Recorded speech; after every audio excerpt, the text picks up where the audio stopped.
ஒரு குட்டி கதையா கேளுங்க. ஒரு அழகான மலை. அந்த மலையிலே சிவன் யாரும் இல்லாம அமைதியா தியானம் பண்ணிட்டு இருப்பார். அந்த பக்கம் பார்வதி.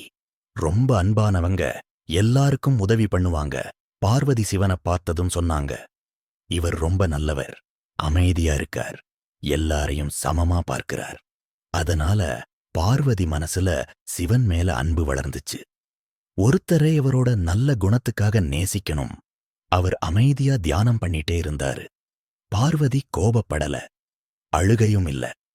நான் பொறுமையா இருக்கணும் என்று நினைச்சாங்க. நல்ல விஷயம் கிடைக்க பொறுமை முக்கியம். சிவனின் இனிய பதில்.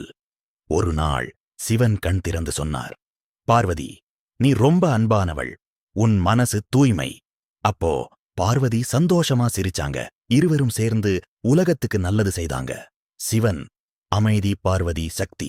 2 பேரும் சேர்ந்த புறம் மக்களுக்கு கற்றுக் கொடுத்தது. அன்பு, பொறுமை, உதவி சேர்ந்திருந்தா எல்லாமே நல்லா நடக்கும். நல்ல மனம் இருந்தால் உலகம் அழகாகும்.